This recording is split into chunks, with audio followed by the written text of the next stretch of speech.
Bonjour à toutes et à tous, et on se retrouve aujourd'hui pour une nouvelle vidéo, sur la Renault Super 5. Et oui, donc c'est une Renault Super 5 que vous avez sous les yeux, une petite citadine des années 80 dont je vais vous faire un peu l'histoire en tournant autour. Donc la Renault Super 5, c'est quoi la Renault Super 5? C'est la remplaçante de la Renault 5, tout ce qui est le plus classique.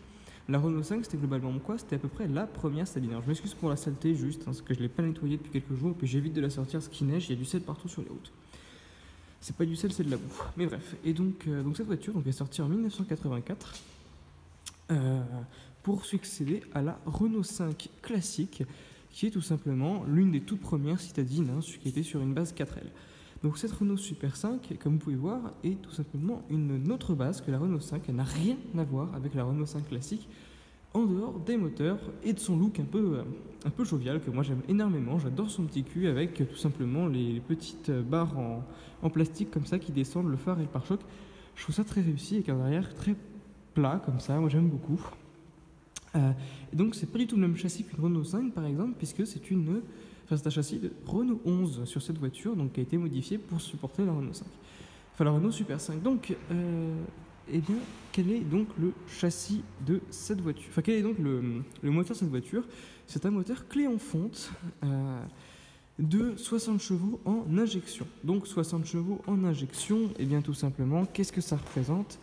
Ça représente un moulin d'1,4 litre, donc un Cléon avec un moteur à chaîne de distribution qui fait 60 chevaux en injection monopoint. Ce n'est pas un multipoint, c'est un monopoint. Voilà, c'est important de le souligner, je pense. Que l'on a un moteur qui est monopoint là-dessus, c'est plutôt intéressant de le savoir que c'est pas un carbu, parce que beaucoup de gens pensent que ce n'est que des carbus les Super 5, mais non, à partir de 1993, elles sont à injection, sauf pour les versions société qui étaient encore à carbu. Donc cette Renault Super 5 Fab est plutôt équipée, elle a plutôt pas mal d'options. Alors je ne suis pas un expert de la Super 5, moi je suis citroëniste, mais j'ai acheté cette voiture en première voiture, parce qu'elle est pétrie de qualité, et je pense que même si je suis citroëniste, je peux faire un écart à la marque, surtout pour une petite voiture aussi sympa. Donc quelles sont les options que j'ai sur cette voiture? Alors déjà vous pouvez le voir que cette voiture, au niveau de la saleté là, il y a un truc en plastique qui est la protection latérale. Elle servait à quoi? Eh bien elle servait tout simplement à, lorsque vous étiez en ville, imaginons que quelqu'un arrive et vous frotte la voiture, il pouvait taper ici et frotter, comme ça pue dans ce de la terre. Donc taper ici, enfin taper légèrement, faut pas non plus taper à 50 km/h, mais tapez, voilà, quand vous garez, vous rayez, vous tapez comme ça et vous rayez comme ça avant de repartir. Et bien c'était pour éviter de rayer les portes, et donc c'était la protection qui prenait. C'était une invention de la Renault 5, ça par exemple, qui était sa maman. Tiens, on peut voir un truc que j'aime beaucoup d'ailleurs sur le latéral, c'est ce coupé de porte qui, quand on se recule un peu, je trouve est très très réussi. Voilà. Donc attendez, on va même se reculer encore un peu. Tac, voilà, moi j'aime beaucoup. Mais donc on a les protections latérales qui étaient une option. Alors qu'est-ce qu'on peut voir d'autre sur cette Renault 5 qui était en option? Un truc qui est un peu drôle et que moi je n'ai pas, c'était réservé à la version au-dessus, donc moi j'ai la 5 qui est le bas de gamme. Ça c'était une option réservée à la Saga qui était le modèle au-dessus, qui avait un essuie-glace. Donc là on a le cache pour l'essuie-glace et le cache pour ce qui pulvérise tout simplement le liquide lave-glace sur la glace. Moi je n'ai pas, j'ai juste deux caches, tout simplement. Donc cette petite Renault 5 a des défauts. Donc déjà pour commencer, quand est-ce que je l'ai acheté? Je l'ai acheté il y a quasiment un mois, le 2 janvier. Deuxièmement, je l'ai eu aux alentours de 2000 €, un peu au-dessus, parce qu'elle a quelques petits défauts cette voiture d'apparence. Donc je disais, donc on avait effectivement les protections latérales qui étaient une option. On a d'autres options à l'intérieur que je vais vous montrer tout de suite, mais je vais vous montrer ensuite les défauts. Donc au niveau de l'intérieur, je suis désolé de le faire dans mon sous-sol, mais comme il neige, c'est une mauvaise idée de le faire dehors. Je referai peut-être une vidéo si vous voulez. Qu'est-ce qu'on a à l'intérieur? Un intérieur plutôt basique avec un pommeau Jackie Tuning qui est très agréable en main pour le coup, mais on a quelques options. Et oui. Donc au niveau des options, qu'est-ce qu'on a? Eh bien on a l'horloge. Alors ça c'est les clés que j'ai pas mis sur le contact parce que je veux la démarrer avec vous. Elle n'a pas encore démarré, je l'ai poussée pour la mettre à cette place à la main parce que je voulais faire un démarrage à froid. Elle n'a pas démarré depuis 3 jours et il fait -1 dehors. Donc la petite horloge avec la radio qui a été changée aussi, c'est une radio Bluetooth tout simplement, c'est tout bête mais ça fonctionne bien. Ça c'est moi qui l'ai rajouté pour mettre mon téléphone quand je roule pour avoir le GPS. Un micro qui normalement s'accroche ici mais que j'ai décroché et qui permet d'avoir, quand on est en Bluetooth, un appareil, enfin pouvoir téléphoner en Bluetooth directement, c'est plutôt pratique et je dois admettre que j'aime bien ça. Donc on a la radio, on a l'horloge qui était une option et on a les protections latérales. Je crois que j'oublie rien. Si, il y a l'allume-cigare qui est ici, qui était aussi une option sur cette voiture. C'était très basique comme bagnole. Donc, qu'est-ce qu'on a là? Donc on a un cendrier qui était plutôt bien, je trouve. C'est plutôt bien d'avoir un cendrier. Alors moi je ne fume pas, donc je ne m'en sers pas comme ça, mais je m'en sers pour mettre des petits fusibles et pour mettre des jetons de caddie. Voilà, comme ça au moins je suis tranquille. Je crois même que j'ai des pièces éléphants bleus qui traînent. Voilà, j'ai des pièces éléphants bleus pour la laver qui traînent, qui étaient déjà dans la voiture quand je l'ai acheté. Donc c'est plutôt top. Sinon, qu'est-ce qu'on a au niveau de je vais faire en sorte que la colonne de direction soit plus dans le champ de la caméra pour vous montrer le compteur. Donc, on va... Tac. Tac. Alors attendez, je vais juste... Ah, c'est un peu chiant le système une fois que le volant est bloqué. Et à une main, c'est encore plus chiant. Donc voilà, donc on a... Attendez, là je suis embuté, donc on va se mettre voilà, comme ça. Là, je n'ai pas de direction assistée, pourtant à une main, ça tourne très bien, hein, sans direction assistée. Alors il faut forcer un peu, donc vous m'entendez forcer, mais ça le fait. Donc, actuellement, alors, il faut savoir que ma jauge est pétée, c'est pour ça qu'elle affiche que j'ai la moitié du plein, alors que j'ai fait 183 km. Mais en réalité, j'ai consommé, là je suis à la moitié, donc j'ai consommé peut-être 13 litres. Il faut savoir qu'au bout de 13 litres, elle est déjà à la moitié, j'ai pour avoir fait plein au milieu. Donc elle consomme pas tant que ça, hein. Je dois déjà avoir fait 6 litres 5 en conduisant, jeune permis, sans compte tour, sans rien, c'est un peu plus compliqué. Je vais allumer les phares. Donc pour allumer les phares, tourner d'un cran, tourner de deux crans, plein phare, tac. Alors quelqu'un arrive, donc on va la bouger même. On va la bouger, on va la démarrer à froid.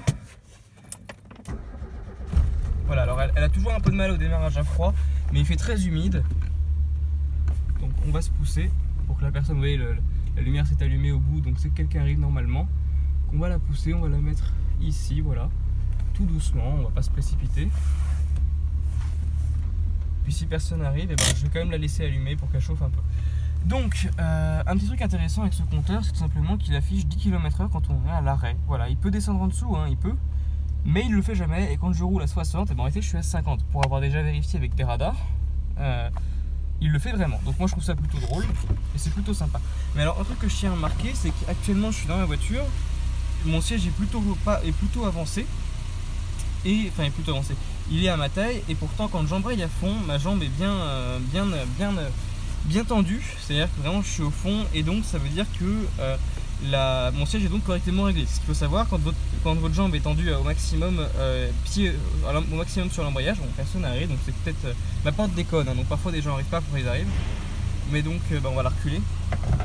Mais donc quand le pied est au maximum sur l'embrayage, et bien tout simplement ça veut dire que le siège est bien réglé. Vous verrez à l'arrière, siège correctement réglé, et je suis pas petit, je fais 1m74, je suis pas grand non plus, mais je suis pas petit, et pourtant eh ben, ça va bien au niveau de l'espace arrière. Donc pour faire ça, vous relevez tout simplement la petite goupille, vous passez la première, et puis vous pouvez tout simplement reculer tout doucement, voilà. Donc là on est à froid, donc elle est plutôt sous les tours, et à vrai dire, pour vous dire, j'ai même pas besoin d'accélérer ou rien, elle recule toute seule parce que le moteur est très haut dans les tours, donc ça fait un peu comme si j'accélérais un peu à chaud. Donc en soi c'est nickel et on est tranquille à ce niveau là. Donc je la repositionne pas exactement pareil, mais ça va, et donc voilà. Donc on va couper les phares, je vais pas les utiliser dans mon sous-sol non plus. Mais donc voilà, alors on va passer tout de suite au défaut de cette petite voiture quand je l'ai achetée. Donc en défaut, alors bon, déjà il y a un tapis qui tient jamais, ça c'est un peu chiant, je vais peut-être le mettre dans le coffre au final. Mais bon, c'est pas grave. Donc qu'est-ce qu'on a comme défaut sur cette voiture? Alors, c'est tout con, quand je l'ai acheté, il y a deux défauts. Les portes arrière s'ouvrent pas, faut le savoir. Et enfin, il y en a une qui s'ouvre et l'autre non, mais elle ne s'ouvre que de l'intérieur. Enfin, l'autre s'ouvre, je vais vous expliquer. En gros, pour ouvrir celle de l'arrière gauche, vous tirez le loquet ici, vous l'ouvrez de l'intérieur. Et voilà, vous ne pouvez pas l'ouvrir autrement. Mais quand on se met à l'arrière, vous allez voir. Donc là, mon siège avant est pas particulièrement avancé, il est pas particulièrement reculé, je veux dire. Et pourtant, si vous regardez du côté latéral, je sais pas si vous verrez correctement, vous voyez, j'ai quand même quasiment une main d'espace, ce qui pourtant est franchement pas dégueulasse. Et il y a de la place encore. Certes, je suis pas très grand, mais une personne d'1m80 peut très largement se mettre à l'arrière de ce véhicule sans avoir de problème de taille. On est même plutôt à l'aise, je trouve. Et ça, franchement, pour une bagnole de 3,70 m qui était l'équivalent d'une Twingo, enfin d'une Clio à l'époque, pas d'une Twingo mais d'une Clio, la Clio 1 l'a remplacée, bah c'est franchement pas dégueulasse. Quand on regarde une Clio 5, on est comprimé, on est un peu comme ça, les genoux dans la tête. Là non, là je peux même quasiment allonger mes jambes sans problème. Et c'est franchement sympa. Et au niveau du confort arrière, bah, je vais ressortir, puis je vais vous montrer ça. En fait, les sièges sont très moelleux, vraiment, partout, ils sont moelleux partout. Et c'est très confortable, franchement. Faire de la route là-dedans, c'est un plaisir. J'ai déjà fait un peu plus de 3 heures, non, un peu plus de 2 heures de route dedans, d'affilée. Et on n'est pas du tout mal, alors que c'est une petite voiture. Aujourd'hui, on fait 2 heures de route dans une Clio 4, on a besoin de s'arrêter, on se sent pas à l'aise. Là-dedans, on peut faire 10 heures de route, j'en suis sûr, sans être fatigué. Donc sinon, alors, de l'autre côté, pourquoi est-ce que la porte ne s'ouvre pas? En fait, c'est tout con. Alors, on voit qu'elle crachote un peu de fumée, mais c'est parce qu'il fait froid, c'est que de l'humidité. Quel est le problème? Alors, en fait, là, je ne vais pas l'ouvrir. Vous voyez, je l'ai fermée exprès, elle est condamnée, cette porte, pour le moment. Pourquoi? Parce que l'ancien propriétaire, c'est vrai qu'il n'y a pas la condamnation centralisée. Ce qui fait que quand j'ouvre une porte, je vais ouvrir avec le petit loquet de l'intérieur. Donc, on va l'ouvrir de l'autre côté, tout simplement. Donc, on va l'ouvrir, voilà, hein, tranquillement. Et je vais vous montrer, en fait, ce qui merde de l'autre côté. C'est tout con. Alors je vais même vous montrer le système d'ouverture de la porte. En fait, c'est dans la poignée, voilà. Et donc on va aller de l'autre côté pour voir quel est le problème. En fait, c'est tout con, c'est que le propriétaire a remplacé les joints de porte. Il en a trouvé. Voilà, donc ces petits joints là. Et en fait, ils sont très épais du côté droit. C'est des joints J compatibles et non pas des joints directement de Super 5. Ce qui fait que la porte avant droite, elle se ferme correctement. Alors, je l'ai claqué exprès, mais elle se ferme correctement et je n'ai pas de problème. Alors que de l'autre côté, la porte arrière, le joint est trop épais, ce qui fait que pour la fermer, c'est vraiment casse-couille et c'est très difficile. Donc voilà, je préfère ne pas l'ouvrir. Je peux, elle s'ouvre à la perfection de l'intérieur comme de l'extérieur, mais elle est très chiante à fermer dû à ça. Parce qu'en fait, pour la fermer, comme le joint est trop épais, si je la claque comme ça, elle ne se ferme pas, elle rebondit. Donc pour la fermer, il faut se faire comme ça. Voilà, et juste claquer doucement. Mais le problème, c'est que ça marche une fois sur 5 et j'ai pas envie de me faire chier avec. Donc pour l'instant, elle est fermée, je trouve pas personne à l'arrière. Et là, vous allez peut-être vous dire un truc, parce que là, je montre l'arrière et ils vont me dire la jante, c'est bizarre cette jante, c'est une faille et pourtant, il y a un enjoliveur. Et oui, c'est un enjoliveur qui a été rajouté par le propriétaire et qui est bien un enjoliveur de Super 5. Et moi, je trouve que ça lui donne un petit look vachement sympa de l'avant. Vous allez voir, comme ça, là, ça lui donne un petit look vachement sympa, ces petits enjoliveurs, je l'adore. Donc voilà un peu pour les défauts des portes arrière. Et il y a un deuxième défaut sur cette bagnole que je n'ai pas encore montré, que je vais vous montrer, qui est tout court. Je vais même allumer les phares parce que je trouve qu'elle a une gueule d'enfer avec ces petits phares allumés. Et vous allez voir que c'est pas des phares blancs malheureusement, donc tac. Et on va ouvrir le capot parce que ça se situe sous le capot le problème. Là vous allez vous dire oh non il a un problème avec son Cléon. Pas du tout, Cléon est un bloc fiable et à vrai dire vous verrez dans le coffre que j'ai même des pièces pour le réparer sur le bord de l'autoroute, lol. Donc on va mettre ceci, voilà. On va passer de l'autre côté. Vous voyez, il y a une petite gueule avec ces petits phares blancs, je l'aime bien. Je vais peut-être la mettre en phare jaune, faut le savoir. Elle va même très certainement passer en phare jaune. Mais pour l'instant non. Alors on peut voir voilà, la courroie, vous la verrez peut-être pas, voilà, la courroie d'alternateur qui est là. Et en fait, à ce niveau-là, vous ne verrez très certainement pas, en fait il y a un peu de rouille au niveau du bac à batterie. Le bac à batterie est un peu rouillé. Je me rends compte que j'ai pas de lampe torche. Je pourrais pas vous montrer, mais le bac à batterie est un peu rouillé. Et c'est son deuxième défaut, voilà, plus ça, qui a un petit défaut à la con, mais ça c'est pas grave.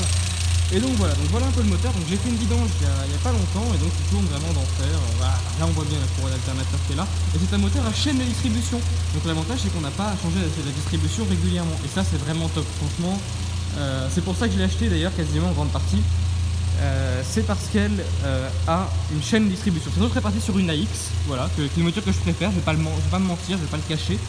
Mais cette Super 5 est ultra agréable et à conduire elle est très fun, elle est vraiment très sympa. Donc c'est vraiment une bonne petite voiture. Et quand on regarde là, on a une place pour bosser, mais alors c'est incroyable. Le filtre à huile est là, voilà, juste là.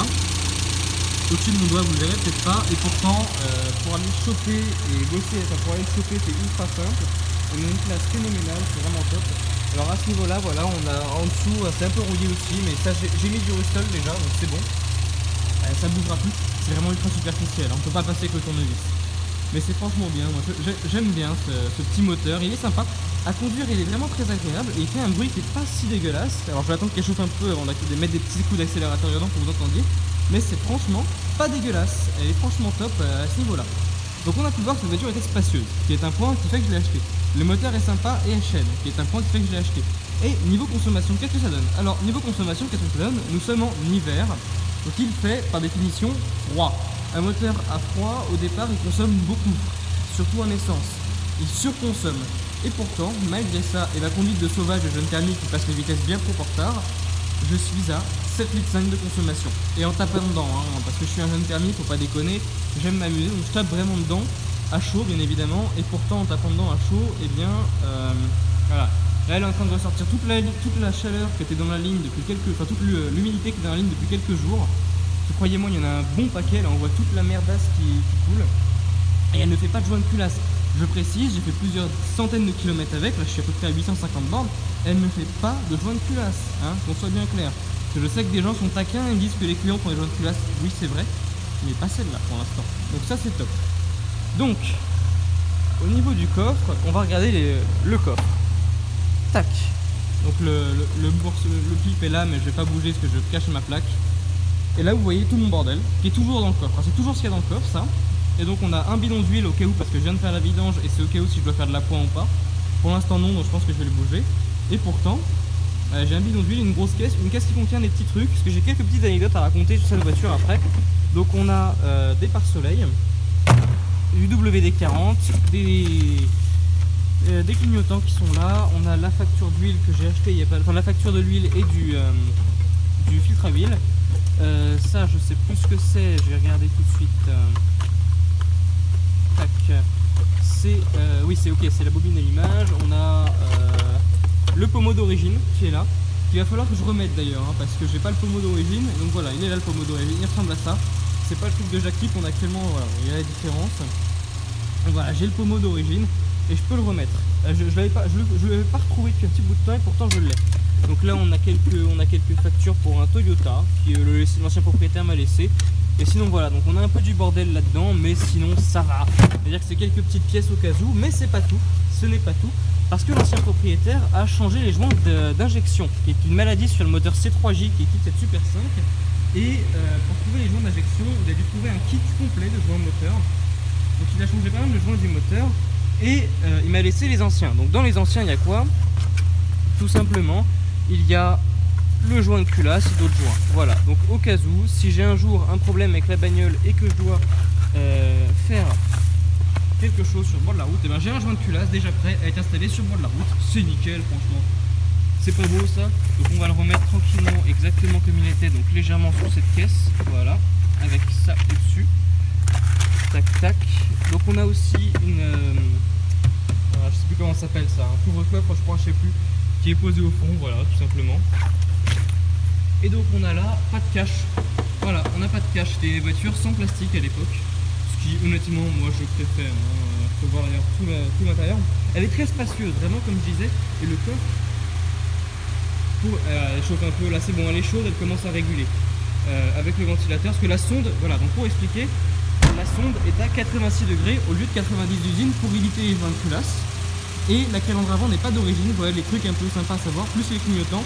Et donc on a ici pas le bon logo Renault, on a le logo Renault des années 80-90, début 90, qui a changé en 92, et la mienne est de 94, voilà, vous l'avez deviné.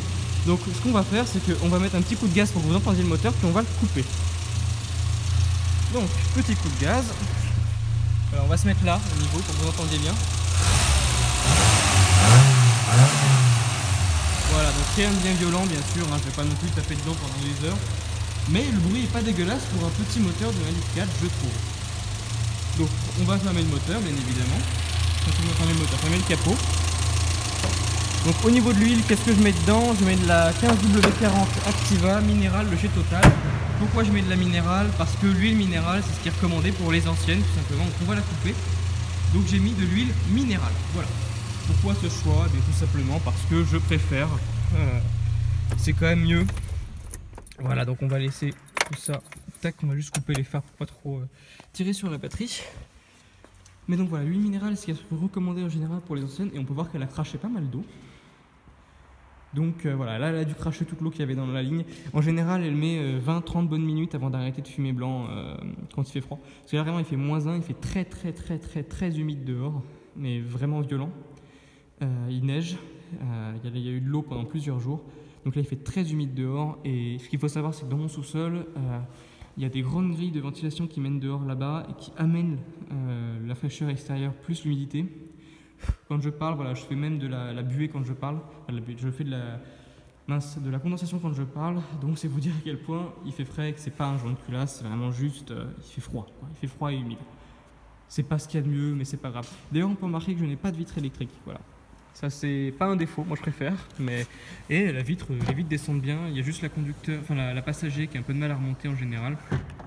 Mais sinon, voilà, elle remonte bien. La vitre avant passager, en fait, et avant droite, passager, donc, demande un peu d'effort. Sur la toute fin, en fait, il faut vraiment forcer comme ça, et elle remonte, parce que je pense qu'il n'y a plus de graisse à l'intérieur. Mais à retirer le panneau de porte, alors j'ai pas encore regardé comment est-ce qu'on retirait, mais je pense qu'il faut juste déclipser en fait le tout. Voilà, là il y a une vis, je suppose qu'il faut retirer cette vis. En dessous, il doit y avoir je pense que c'est juste clipsé, que c'est juste à déclipser. Il doit y avoir une vis là aussi. Ouais, voilà. Vous devez sûrement dévisser là, dévisser le bac à portière. Et ensuite, c'est que du clips. Donc je pense pas que ce soit compliqué. De l'autre côté, il n'y a même pas de... Parce que oui, comme c'est une Super 5.5, attendez, je vais passer de l'autre côté, il n'y a pas, bien évidemment, de bac à portière sur toutes les portes. C'est réservé, c'est un luxe pour le conducteur. Voilà, on peut remarquer qu'il n'y a pas de bac de portière. C'est tout con, c'est pas efficace. Non, je déconne. Moi, je m'en fous, je suis pas passager, mais voilà. Et en passager, au niveau de la place aux jambes, ce qu'on va faire, c'est qu'on va passer à l'arrière. Je vais vous montrer la place aux jambes à l'arrière au niveau du passager et comment elle est avancée du côté du passager, que vous vous rendiez compte vraiment de l'espace intérieur qu'a cette bagnole.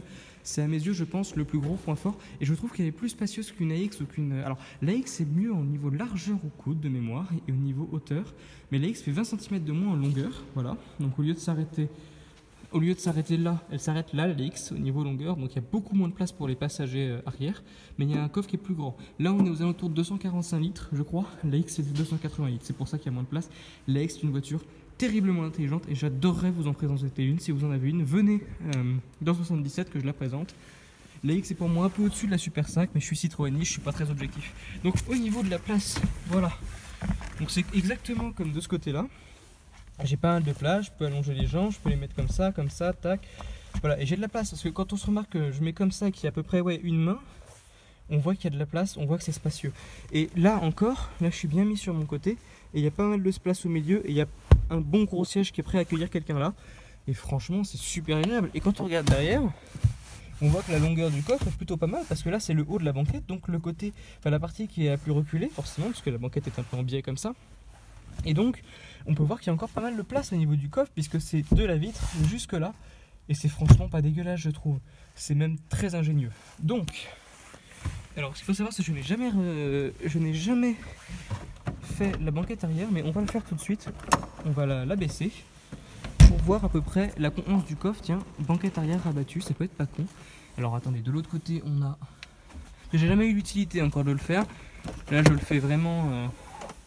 pour montrer un peu, voilà. Alors, le problème c'est que ça bloque un peu, voilà, avec le fait que je puisse pas, voilà, là c'est bon, tac. Alors là, on peut la rebaisser encore un peu, mais enfin on peut la baisser complètement. Pour avoir déjà vu la Super 5 d'un ami, c'est parce que je le fais un peu à la manouche. Et franchement, regardez, au niveau de l'espace, au niveau du coffre, là faut se dire qu'on peut charger jusqu'au siège avant. Je peux m'allonger sans problème, hein. Donc niveau espace, là on commence à taper dans le lourd. Je trouve que là ça va, et on n'a vraiment pas de quoi se plaindre. L'Express est basé sur la Super 5, et quand on voit la place qu'on a à l'arrière d'un Express, franchement pas de quoi se plaindre. Franchement, regardez-moi toute cette place. Donc on va revenir à l'avant. Maintenant que vous avez vu comment est l'espace arrière, vous allez voir qu'à l'avant aussi on a beaucoup de place, et c'est super agréable. Regardez-moi toute cette place. Et là, sans aucune blague, je peux allonger mes jambes directement aussi. Je peux allonger à l'avant et à l'arrière en faisant 1m74. Un bonhomme d'1m74 peut allonger ses jambes. Donc un mec d'1m80 ne peut pas, il sera un peu plus comme ça. Voilà, un peu plus reculé. Mais il sera très à l'aise aussi. Et un pote, quand on recule au maximum, je ne touche même plus au fond. Enfin je touche, mais j'ai un peu de mal. Alors, je suis vraiment jambes tendues. Hein. Et quand je m'avance au maximum, là je suis au maximum, là je suis pas tendu, là je colle la tangente bord. Mais là je suis beaucoup avancé. Je me mets à ma taille classique.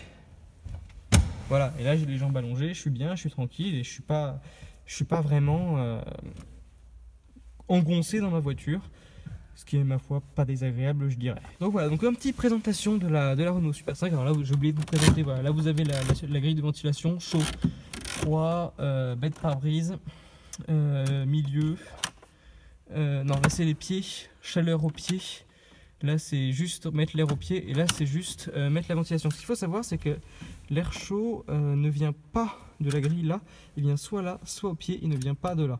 Je vous montre sur tourne, un peu, le bracelet est un peu grand, il faut que je le change. Mais donc voilà, c'est une petite anecdote. Et pareil, au niveau des essuie-glaces, je ne l'ai pas dit, on remonte un coup, on met un coup d'essuie-glace, voilà, ça revient tout seul. Bon, ça fait que quand on met un coup et qu'on ne relâche pas, voyez, ça se met en position de 2. Mais là, on met juste un coup d'essuie-glace, donc je vais les mettre...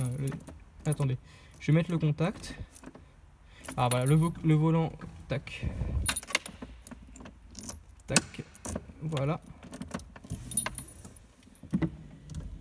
Voilà, là vous voyez, je mets un coup. La vitesse 1 et la vitesse 2. Alors il faut éviter parce que là le pare-brise est sec, donc on va éviter. Au niveau de la ventilation, vitesse 1, vitesse 2. Voilà. Tout connement, c'est rien de bien compliqué. Et c'est franchement suffisant. Elle chauffe très bien, hein. Sachez-le, ça en hiver on a bien chaud dedans. C'est pratique et c'est très agréable.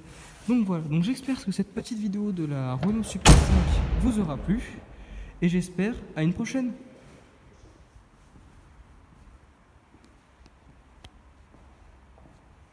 Ciao.